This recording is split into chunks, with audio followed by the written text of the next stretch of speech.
believe I'm gonna try to knock out at least the differential fluid, and then make a separate video to the reflector lights. Hopefully I have enough time. Hopefully I have enough room. Unfortunately, my girl took my car keys accidentally, so I am not able to move the car around. And I got my kids with me, and I did see this TikTok, and I just wanted to try it out, see how entertained they get. I grabbed the box from my job, and yeah, hopefully, you know, this keeps them entertained for a while at least.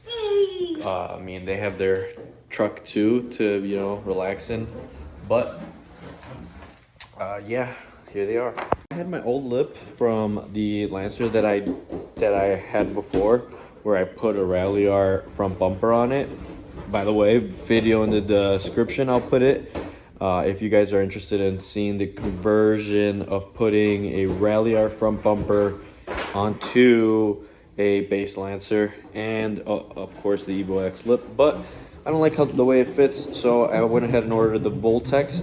Another video dropping soon. I'm gonna go ahead, use my jack stands, and put it up in the air on all fours probably. Remove that wheel so that I can get access to the rear bumper, and then get started on those reflectors. Safety first, of course. Don't mind my Terminator holy moly shoes, but let's get to work. Right, and now once we have it in all fours, you want to make sure that you have your jack, I would think, to the closest possible spot nearest to you. That way, if it does happen to fall over, you have your jack there to protect you, and your jack has the most surface area around it. You put it on the pinch weld and you're safe from any disaster. Definitely don't try this at home, having your two jack stands up front that are the emergency ones. I have two in the rear, which is where I'm going to be working, so I have them in the back, the most safest. So yeah, definitely your jack in the back.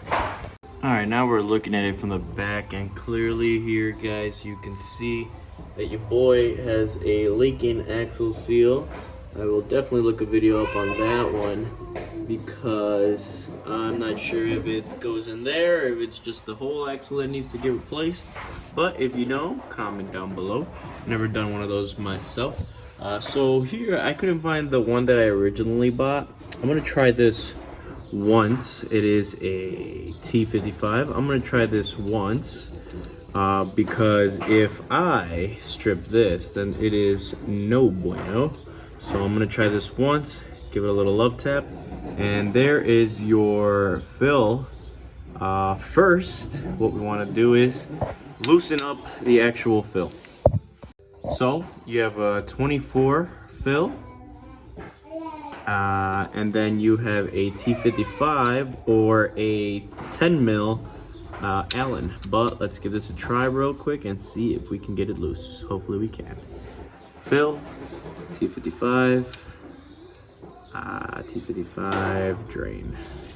So I cannot get my 24 socket to fit, but I do have my handy dandy 24 here to fit from Harbor Freight, Pittsburgh. And guess what? Yes, it does work nice and perfectly. All right, well, I'll show you just so that you don't think I'm a liar.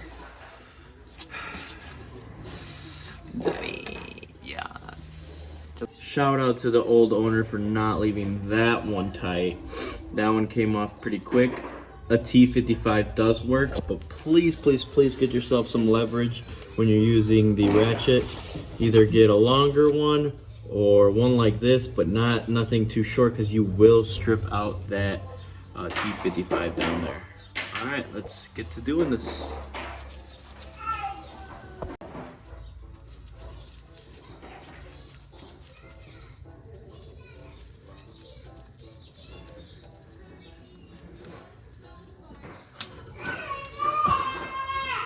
Almost failed there, but man, that fluid looks really good. Let's see how it looks down here though. Of course, once you have your drain plug, make sure you clean it out. It is actually gonna have metal shavings. Obviously, the least the better. Here we have what looks to be between a little bit and medium. Maybe it was just a little bit, probably you have seen worse.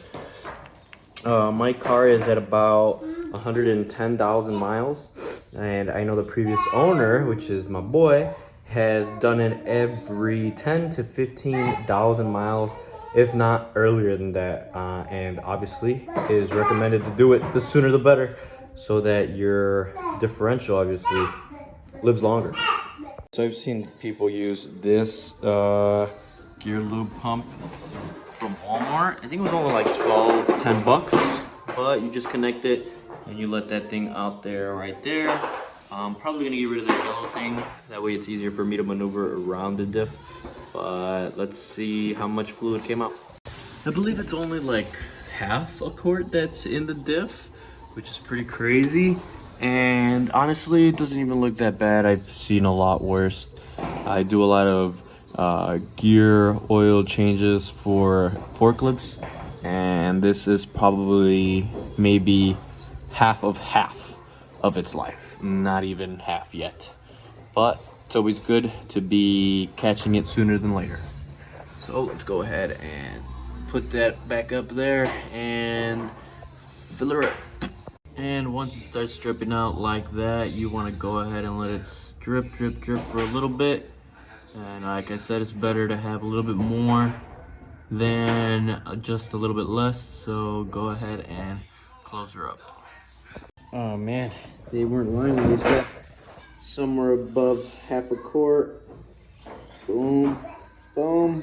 That's all you need for your rear diff on a ralliart, using SAE 90 OEM spec. And to finally end up the video here, just a recap of what we used. SAE 90, the I forgot what it's called, from Walmart, the lube thingy.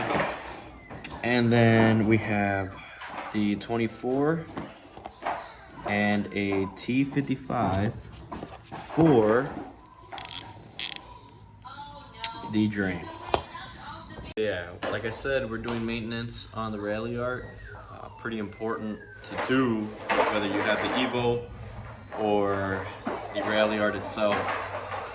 Maybe even the Mitsubishi Outlander, which I do need to get to. I think that's a lot more though. But thank you guys for watching. Comment, like, subscribe. I'm gonna move forward onto the reflector lights now. Maybe check out front the transfer case fluid. But thank you guys for watching. Stay tuned for more.